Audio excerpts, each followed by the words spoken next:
This video is for the remote learners. It is a video on how to make a draped slab bowl. And you have clay kits that need to be picked up from school so that you can do this.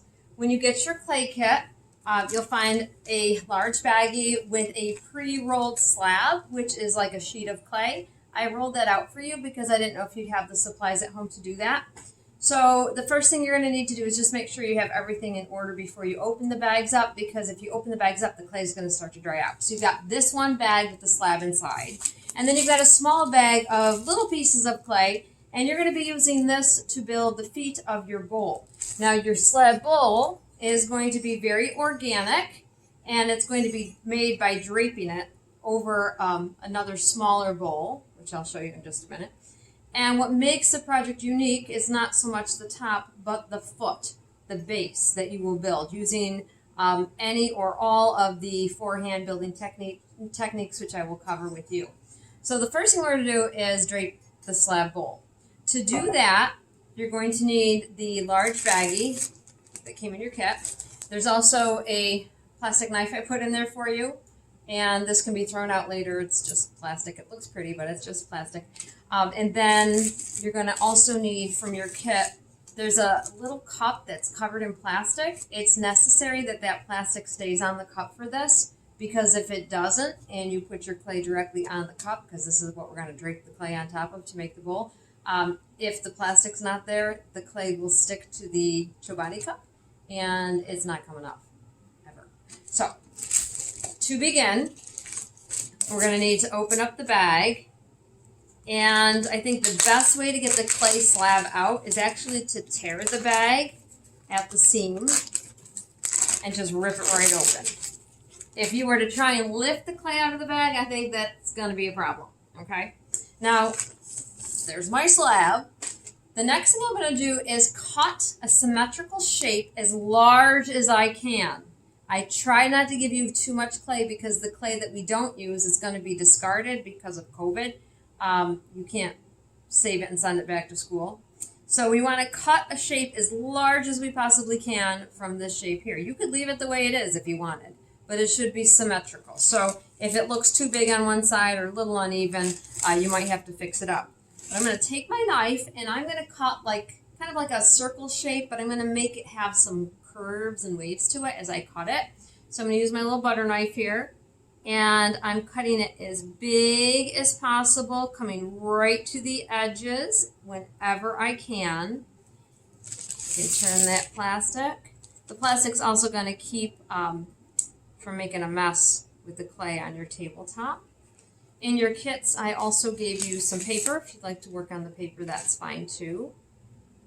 But you don't want the clay to touch the surface of your table directly because it will stick. I think we covered that before. All right, so I have very little scrap. Let me show you the shape I have right now. Very little scrap. I'm going to put the scrap in my little bag of extra clay.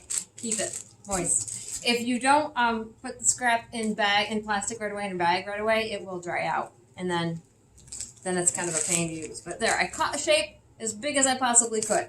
Now the next thing I'm going to do is get a little cup of water. I did not give you a cup for water. Just find a little plastic cup. Fill it with water. You can wash it later. It's not going to ruin the cup. And for the record, clay, if it gets on you, it doesn't stain you. It doesn't stain your clothes, but it will cause a dust. That dust can be washed out. It's not like paint. All right, so I'm going to take my fingers and just dip them just a teeny bit in water, and I'm going to gently massage the edges of the cut that I just made. Because where I cut the clay, it's a little bit rough, and you do not want clay to be rough at all, because once it's fired, the roughness actually becomes very sharp and jagged and could potentially cut you, believe it or not. So I'm just going to smooth that out on that side. Now I'm going to take the plastic covered cup, and I'm going to put it about in the center with the bottom side down. The opening is up. Okay, so this is how I eat my yogurt, right, out of my Chobani cup. So that's the way you normally have a Chobani cup. That's the way you're going to sit it on your clay, about in the middle. And then I'm going to take my whole bag and lift my hand from underneath Okay, and I'm just going to flip it over. That's all. I'm going to peel back the bag. Ta-da! And it's starting to slump over. Now I just want to help it to slump the way I want it to slump. So I'm going to put one hand underneath the clay and use my other hand to gently fold it. But I don't want to pinch it hard because I don't want it, when I pinch it, I don't want the clay, two pieces of clay that I'm pinching to touch. So I'm just going to, see if you can see this. I'm just going to lift it gently and just gently pinch it with my other hand.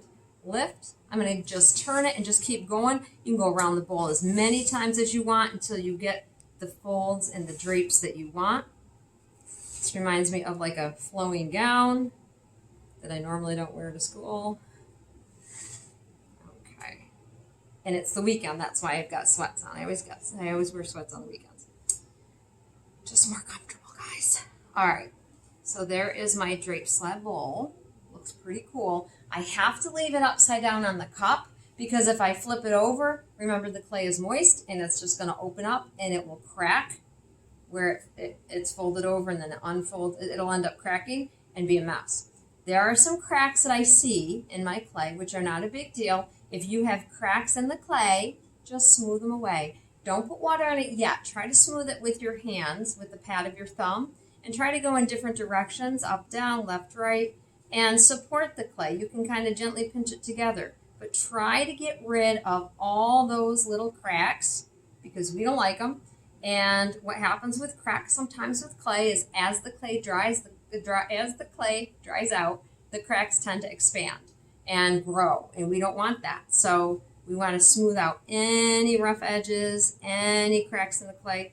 I'd like you to spend some time making sure your drape bowl is good, without cracks, nice and smooth. And then if you want to put it away for a day, you can. You do need to store it in a plastic baggie, which I did not include in your kit. So maybe like a plastic grocery bag, or I don't know if you could get it. Oh, we tore this bag open. Worst case scenario, I suppose you could just put it back in the bag and try and tuck the bag under so the air can't get to it. It's important air cannot get to your piece. This actually would work if you don't have a baggie, but just make sure that you get as much air out of there as possible. I'm just going to tuck it underneath, and that should be fine for one day. You don't want to crush your piece. Oh, another thing is when you drape your clay over the bowl, do not squeeze it to the bottom of the bowl, because if you squeeze it to the bottom of the bowl, it will shrink when it dries and you're not allowing any room for it to shrink. Clay shrinks about 10% from the time that you start forming it to the time it comes out of the kiln. It does shrink again in the kiln as well. But just compensate and be aware that clay will shrink a little bit, so it's going to be 10% smaller than what you made to begin with by the time it's done and fired. Okay, so when you come back, you're going to take that clay out of the bag, and you're probably not going to be able to manipulate it as much as when you first started, the first day you started. But what you're going to do next is start to build the base. The whole time that you're building the base, your project has to be upside down. And you don't turn it right side up until it's done, okay? So we're going to keep it upside down on the cup. We're going to keep it upside down on the cup overnight. We're going to store it upside down on the cup. Next time we come out, we're going to take it out, leave it upside down on the cup. Okay, get what I'm saying? And then we're going to start to build the base. And the bases are all unique and different.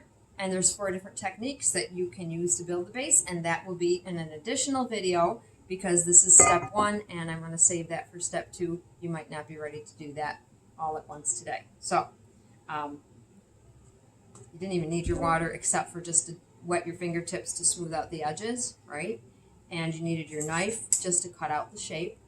You put your scrap clay in your extra clay bag and seal it. Make sure it's sealed, and make sure that you get all the air out of it as much as possible, because that'll just dry out. Okay, so save all your materials for the next step, which is making the feet, and stay tuned. We'll be back.